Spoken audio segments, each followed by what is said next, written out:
श्रोते हो नमस्कार. स्वस्थ भारत कार्यक्रमात मी सुचेता गरुडे आपल्या सगळ्यांचं मनापासून स्वागत करते. श्रोते हो, 8 सप्टेंबरला आपण जागतिक फिजिओथेरपी दिन साजरा करणार आहोत. आपल्याला स्वस्थ ठेवण्यासाठी फिजिओथेरपी काम करते. तर फिजिओथेरपी उपचार पद्धती याविषयी आज आपण स्वस्थ भारत कार्यक्रमात चर्चा करणार आहोत. या विषयावर चर्चा करण्यासाठी आज आपल्याकडे फिजिओथेरपिस्ट डॉक्टर प्रणव बारसे हे आलेले आहेत. डॉक्टर प्रणव बारसे हे गेली 9 वर्ष या क्षेत्रात कार्यरत आहेत. तर आज आपण त्यांच्याकडून फिजिओथेरपीबद्दलच्या सगळ्या प्रश्नांची उत्तरं घेणार आहोत. डॉक्टर प्रणव बारसे, आपलं स्वस्थ भारत कार्यक्रमात मी मनापासून स्वागत करते. नमस्कार. नमस्कार. नमस्कार डॉक्टर, 8 सप्टेंबरला आपण जागतिक फिजिओथेरपी दिन साजरा करणार आहोत. तर त्या निमित्ताने तुम्ही काय सांगाल? तर यावर्षी आपली जी थीम आहे जागतिक फिजिओथेरपी डेची, ती आहे लो बॅक पेन, म्हणजे कंबरदुखी. सो आता लो बॅक पेन आजकाल फार प्रमाण वाढलेलं आहे. तर लो बॅक पेनचे कारणही अनेक आहेत. सो त्यांचा मेन हेतू त्याच्या मागचा आहे की ते कसं टॅकल करू शकतो आपण, त्याच्यावरती काय ट्रीटमेंट असू शकते किंवा त्याची काय मॅनेजमेंट असू शकते किंवा त्याला आपण कसं मॅनेज करू शकतो लो बॅक पेनला. सो आत्ता किंवा म्हणजे आपली जी नॉर्मल दिनचर्या जी आहे त्याच्यामध्ये एक्सरसाइज खूप लॅकिंग आहे. म्हणजे आपली जी लाईफस्टाईल आहे ती खूप आपण बोलू शकतो की व्हाईट कॉलर जॉब जास्त झालेले आहेत, ज्याच्यामध्ये सिटिंग जॉब जास्त आहेत. त्या कारणाने आपली एक्सरसाइज वगैरेवरती लक्ष जे आहे ते थोडं कमी आहे. त्या कारणाने आपल्याला हे लो बॅक पेन वगैरे खूप एक्सपिरियन्स करता येतात. आजकाल खूप पेशंट्समध्ये दिसत आहेत लो बॅक पेन. अच्छा. तर आणि लो बॅक पेनचे कारण काही डिफॉर्मिटी असू शकतात, स्कोलिओसिस, कायफोसिस वगैरे, त्याच्यामुळेही होऊ शकतं. लंबार स्पॉन्डिलोसिस पण होऊ शकतं. डॉक्टर, पण लो बॅक पेन म्हटल्यानंतर मग त्याच्यामध्ये आपली कंबरदुखी आली, मग पाठदुखी पण आपली त्याच्यामध्ये येते? हो हो हो म्हणजे ओव्हरऑल बॅक पेन जे आहे, आता त्यांनी लोअर बॅक पेन जर बोललंच आहे, पण त्याच्यामध्ये ओव्हरऑल आपण बॅक कन्सिडर करू शकतो की जो बॅक पेन आहे ते लो बॅक पेन सुरू झालं की हळूहळू you will start experience. Cervical pain पण होतो कधी कधी, सर्वायकल स्पॉन्डिलोसिस पण तुम्ही एक्सपिरियन्स करू शकता. सो हे सगळं म्हणजे बॅक ओव्हरऑल पेन होणारच तुमची. अच्छा. पण डॉक्टर, सध्याची लाईफस्टाईल बघता, तुम्ही आत्ता बोलता बोलता पण म्हणालात की आपले सगळ्यांचे सध्याचे बसून आणि कॉम्प्युटरवरती बसून सगळी कामं झालेली आहेत. त्यामुळे आपण मला वाटतं दिवसातले बरेच तास कॉम्प्युटर समोर बसलेलो असतो. तर ही जी बसण्याची पद्धत आहे ती कुठेतरी आपली चुकतीये का? काय आहे नेमकं? हो, त्याचा एक खूप मोठा रोल असतो. जर तुमची पोझिशन चुकीची असेल, इनफॅक्ट तुमची झोपण्याची पोझिशन जरी चुकीची झाली तर तुम्ही नेक्स्ट डे पेन एक्सपिरियन्स करता. जर तुम्ही थोडेसे चुकीचे झोपला तर तुमची बॅक लगेच स्पॅझममध्ये जाते. सो जेव्हा तुम्ही काम करता तेव्हा तुमचं वर्क स्पेस जे आहे ते अर्गोनॉमिकली करेक्ट हवं आहे. म्हणजे अर्गोनॉमिकली करेक्ट म्हणजे तुमचं जे बॉडी पोश्चर आहे ते व्यवस्थित मेंटेन राहिलं पाहिजे. अच्छा. सो जसे तुमचे खांदे हवेत नको आहेत, वरती नको आहेत, हात हवेत नको आहेत, हाताला व्यवस्थित सपोर्ट हवा, तुमच्या पायाला व्यवस्थित सपोर्ट हवा. आणि तुम्ही जेव्हा काम करताय तेव्हा तुमची जी स्क्रीन आहे लॅपटॉपची ती खूप खाली नको आहे, ज्याच्याने तुमची मान वाकेल.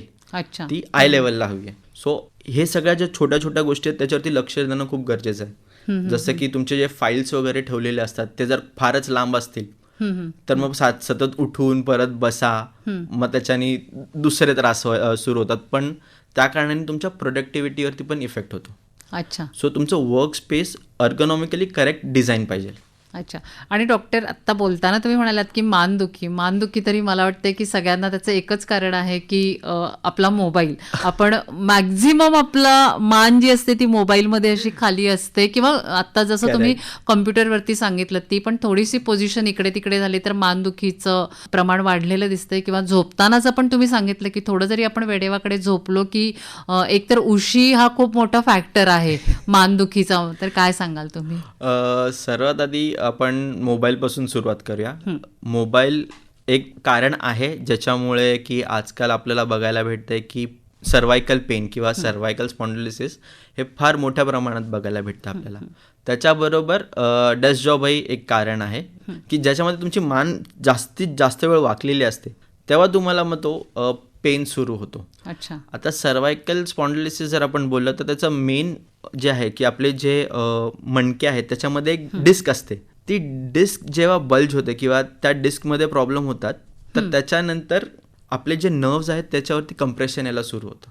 अच्छा. जे आपल्या मणक्यातून निघतात बाहेर, त्याच्यात प्रेशर म्हणूया आपण, प्रेशर येतं. सो त्याच्यावरती प्रेशर आलं की मग आपल्याला हातामध्ये मुंग्या येणं, बोटांमध्ये मुंग्या येणं, परत सुन्नपणा वाटणं, हे सगळं मग सुरू होतं. सो मोबाईलचा वापर तुम्ही जेवढा कमी ठेवाल तेवढं चांगलं आहे. त्याच्यावरती फार वेळ मान खाली वाकून ठेवून मग त्याच्यावरती पिक्चर बघणं किंवा गेम्स खेळणं हे फार मोठ्या प्रमाणात आजकाल बघायला भेटतं. सो म्हणजे मी असं बोलेल की ते थोडं अवॉइड केलं पाहिजे जर तुम्हाला सर्व्हायकल स्पॉन्डिलोसिस अवॉइड करायचं आहे आणि एक्सरसाइज व्यवस्थित करायची मानेची. स्पेशली जे डेस्क जॉब करतात त्यांच्यासाठी मी सांगेल की डेस्क जॉब म्हणजे तुम्ही बसून जो जॉब आहे ते म्हणताय ना. तर त्याच्यामध्ये युजली लोक जेव्हा काम करतात तेव्हा ते तासोन तास काम करतात, त्याच्यामुळे ब्रेक घेत नाहीत. सो मी रेकमेंड करेल की एव्हरी 45 मिनिट्स तरी थोडा ब्रेक घेतला पाहिजे. ब्रेक म्हणजे काय, तुम्ही उठून जाऊ नका, पण ॲटलिस्ट नेक मुवमेंट्स करा, वर खाली, साईड टू साईड, थोडंसं आपल्या हाताने स्ट्रेच करा मानेला. सो एक रिलॅक्स होतं आणि तुम्ही जास्तीत जास्त कामही करू शकता, व्यवस्थित काम करू शकता. अच्छा. आणि डॉक्टर, तुम्ही मगाशी बोलताना झोपेचं सांगितलं की थोडी पोझिशन झोपताना जरी चुकली तरी आपली बॉडी पेन व्हायला लागते किंवा कंबर दुखायला लागते, आणि उशी हा खूप मोठा फॅक्टर असतो. तर ती जाडी घ्यायची की पातळ घ्यायची? काही काही लोकांना खूप जाड्या उशीशिवाय झोप येत नाही, मग त्याचा मानदुखीवरती काही परिणाम होतो का, काय नेमकं? येस, फार हे बघा, आपली मान फार ऑकवर्ड पोझिशनमध्ये नको आहे. उशी तुम्ही यूज करू शकता, त्याला प्रॉब्लेम नाही आहे, पण फारच एकदम जाडी उशी 2-2, 3-3 उशा घेऊन झोपणं हे बरोबर नाही आहे. बेसिक मोठं उशीचं असं आहे की तुम्हाला फक्त तुमचं सर्व्हायकल सपोर्ट झालं पाहिजे, पण आपली नॉर्मल उशी घ्यायची, जास्त जाड उशी घ्यायची नाही, आणि प्रॉपर पोश्चर मेंटेन करायचा. सो बेटर आहे तुम्ही एकच उशी घ्या व्यवस्थित, जास्त मोठी नाही, आणि दॅट विल बी ओके. ते तुम्हाला हेल्प करेल 100%. बरोबर. डॉक्टर मला सांगा की कंबर दुखल्यानंतर किंवा मान दुखल्यानंतर आपण एखादी पेन किलर घेतो आणि गप्प बसतो, किंवा डॉक्टरांकडे जातो, ते जे काही गोळ्या देतात ते खातो आणि गप्प बसतो, तर नेमकं कधी डॉक्टरांकडे जायचं? सो आता तुम्हाला जेव्हा मानदुखी सुरू होते की तुम्हाला वाटतं की तुम्हाला मान हलवता येत नाहीये, तुम्ही एक स्पेसिफिक रेंजमध्ये बघू शकत नाहीये, की तुम्हाला मागे बघताय तर तुम्हाला पूर्ण वळावं लागतंय, सो हा एक सिरियस प्रॉब्लेम आहे. ते स्पॅझम पण असू शकतं. स्पॅझम जर असेल तर तुम्ही फिजिओथेरपिस्टकडे जाऊ शकता, किंवा it may be a sine early start of cervical spondylosis. अच्छा सर, त्याच्यासाठी तुम्ही पण स्पॉन्डिलायसिसची लक्षणं हीच आहेत का की आपण पूर्णपणे मानेनी मागं वळून बघू शकत नाही? आणि मानदुखी असते, परत मुंग्या येणे, किंवा रेडिएटिंग पेन आपण ज्याला बोलतो, की मानेपासून माझा हातापर्यंत पेन आहे किंवा शोल्डरपर्यंत पेन जातोय, so that is the sign of cervical spondylosis. अच्छा. किंवा मग काही लोक कंप्लेंट करतात की माझे 2 बोटं सुन्न पडलेत, sir that is also the sign, म्हणजे ती पण एक सिम्पटम्स किंवा साईन बोलू शकता तुम्ही. अच्छा. आणि हाताला मुंग्या किंवा पायाला मुंग्या येणं? पायाला मुंग्या येणं तर लंबार स्पॉन्डिलोसिस, ते लंबार स्पॉन्डिलोसिस मध्ये. पण सर्व्हायकल स्पॉन्डिलोसिस मध्ये स्पेसिफिकली जर बोलायला गेलं तर बोटामध्ये मुंग्या येणं, that is also one of the sign. अच्छा. आणि मग पट्टा याला कितपत सपोर्ट करतो? येस, पट्टा ॲक्च्युली आम्ही पण रेकमेंड करतो, बट आम्ही जास्त फोकस करतो की तुम्हाला बॅक टू नॉर्मल रेंज आणण्यासाठी. सो त्याचा जास्त वापर न करता आम्ही फोकस करतो स्ट्रेंथनिंगवरती, की मानेचे जे स्नायू आहेत त्यांची ताकद वाढवायची. त्यांची ताकद वाढवली की कसं होतं की तुमचा जो मणका आहे त्याच्या आजूबाजूला सगळे स्नायू असतात, तर त्या मणक्याला ते पकडून ठेवतात, म्हणजे त्या मणक्याचे हाड आहेत त्याला पकडून ठेवतात. म्हणजे झीज असते ती डिले होते, मग जे काही तुमचे त्रास असतील, पेन वगैरे असेल, ते पेन रिलीफ होतात तुमचे. म्हणजे तो मेन रोल असतो फिजिओथेरपिस्टचा, की तुमचं पेन कमी करायचं आणि स्ट्रेंथ वाढवायची. अच्छा.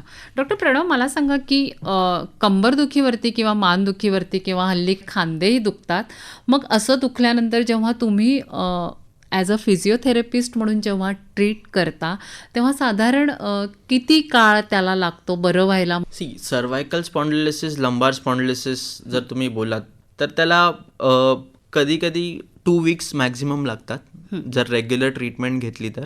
पण त्याच्यापेक्षा जास्तही वेळ लागू शकतो, 3 वीक्स वगैरे लागू शकतात, कारण का इनिशियली आम्ही मोडॅलिटीज देतो, म्हणजे मशीन वगैरे वापरतो पेन रिलीफ करण्यासाठी, बट त्याच्यानंतर मॅक्झिमम फोकस असतो तो एक्सरसाइजवरती. अच्छा. म्हणजे स्ट्रेंथनिंगवर, ताकद वाढवण्यासाठी. आणि असंही होतं की समजा स्पॅझम आहे तर स्पॅझम लवकर बरा होतो, 4 days 5 days मध्येही बरा होतो. अच्छा. फक्त व्यायामाने, म्हणजे तुम्ही सांगितलेल्या व्यायामाने बरा होतो. आणि आम्ही काही मॅनिप्युलेशन्स देतो किंवा स्ट्रेचिंग देतो. अच्छा. फॉर एक्झाम्पल कधी कधी आम्ही हिटिंग कोल्ड पण वापरतो, पण स्पॅझममध्ये हीट वापरतो, त्याच्यानंतर स्ट्रेचिंग देतो आणि एक्सरसाइजेस सांगतो. सो ते हेल्प करतं तुम्हाला रिलीव्ह करण्यासाठी. स्पॅझम म्हणजे काय नाही, तुम्हाला एक कडकपणा वाटतो किंवा तुम्हाला की तुम्ही चुकीच्या पोश्चरमध्ये झोपलात आणि नेक्स्ट डे तुम्ही जेव्हा मागे बघायला जाताय तर तुम्हाला बघता येत नाहीये, तुम्ही अटकलात असं युजली सांगता, तर त्याला आपण स्पॅझम बोलतो. सो ते लवकरही बरं होऊ शकतं if it is not a start of spondylosis. जर स्पॉन्डिलिसिस नाही आहे तर मग इट्स ओके, मग तुम्ही लवकर तुमची ट्रीटमेंट संपते. अच्छा. डॉक्टर प्रणव, आता तुम्ही बरीच नावं तुमच्या ट्रीटमेंटची घेतली, तर समजा असा एखादा पेशंट तुमच्याकडे आला तर तुमची ट्रीटमेंट काय सुरुवात करता ट्रीटमेंटची तुमची?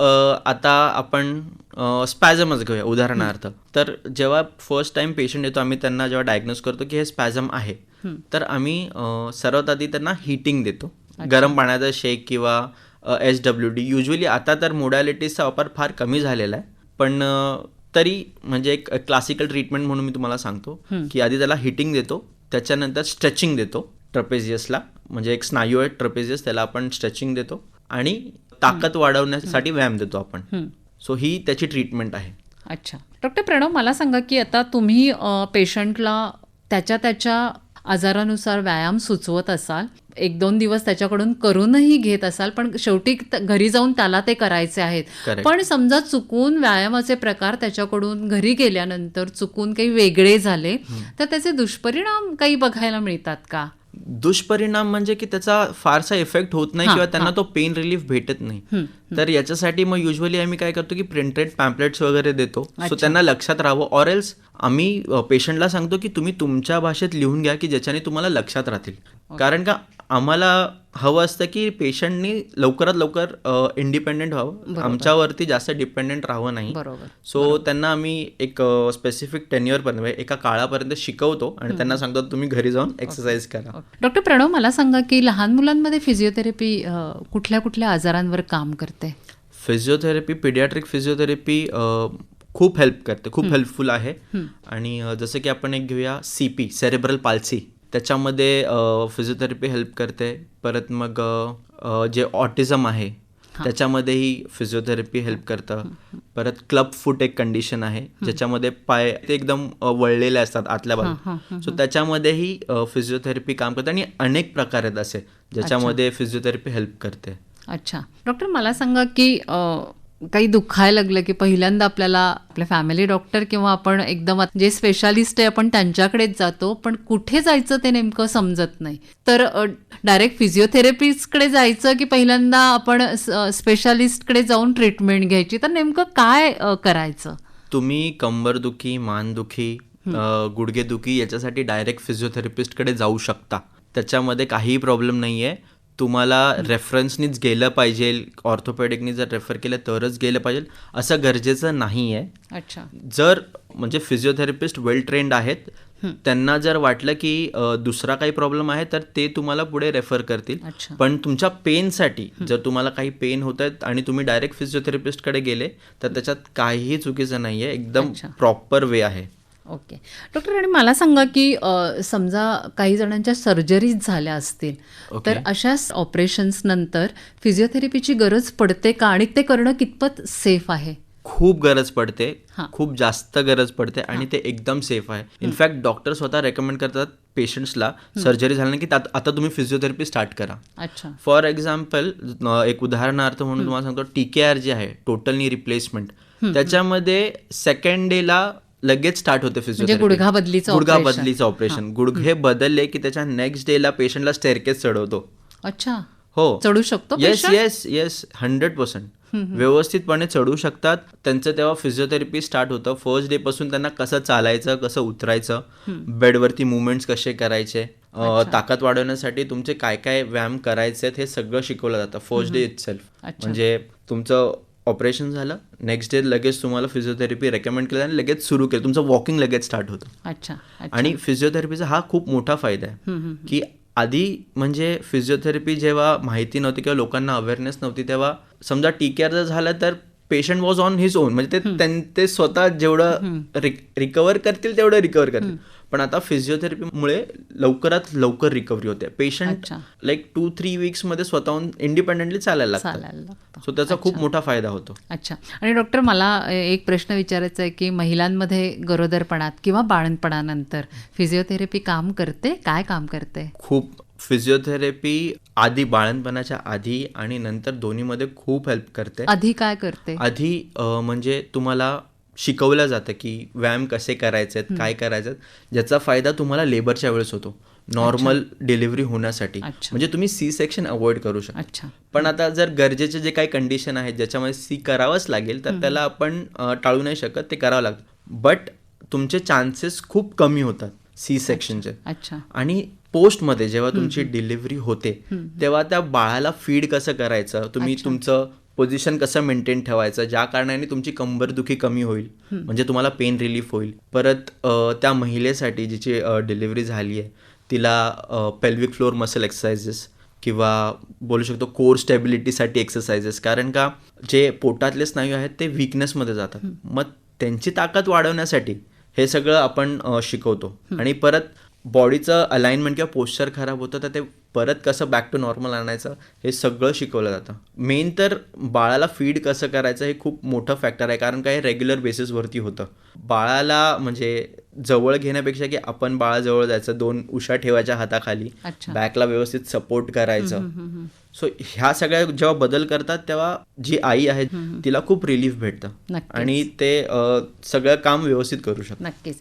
डॉक्टर प्रणव, मला थोडक्यात सांगा की सध्या स्ट्रोकचं प्रमाण फार वाढलेलं आहे, पॅरालिसिसचं प्रमाण फार वाढलेलं आहे. मग ते त्याचं वय पण अलीकडे येत चाललं आहे, म्हणजे अगदी तरुण मुलांमध्ये सुद्धा आपण हे बघतो.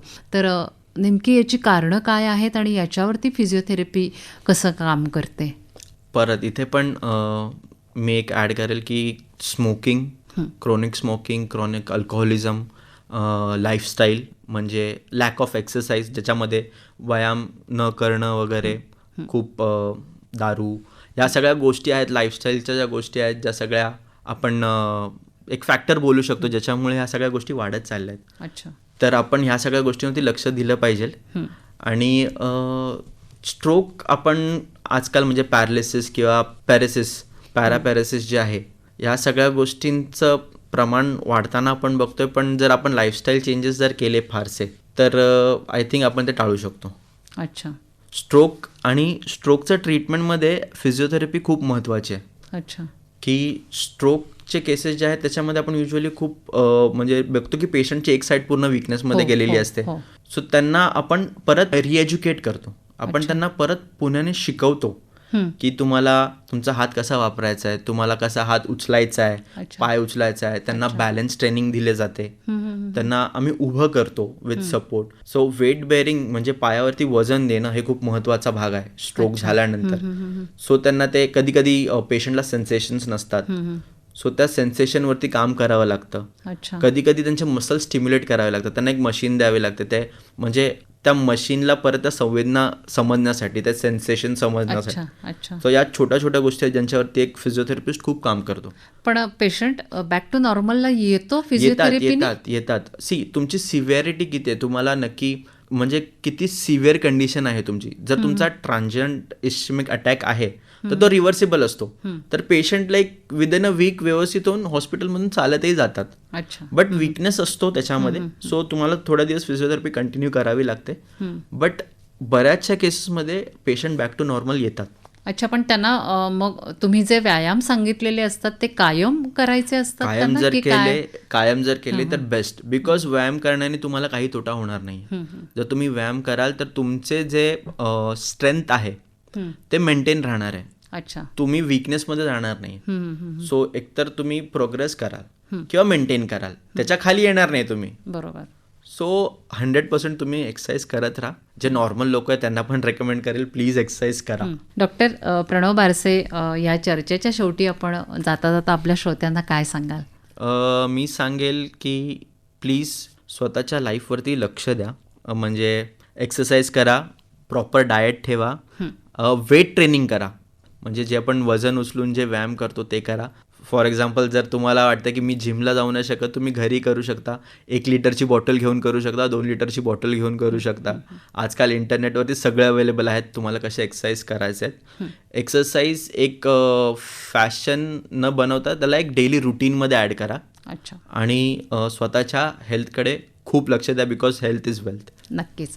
डॉक्टर प्रणव बारसे, आज आपण इथे आलात आणि आमच्या श्रोत्यांना फिजिओथेरपीबद्दलची खूप महत्त्वाची अशी माहिती दिली. त्याबद्दल मी सगळ्या श्रोत्यांतर्फे, आकाशवाणीतर्फे आणि या कार्यक्रमाचे सादरकर्ते डॉक्टर प्रफुल्ल तांबे यांच्यातर्फे आपले मनापासून आभार मानते. धन्यवाद.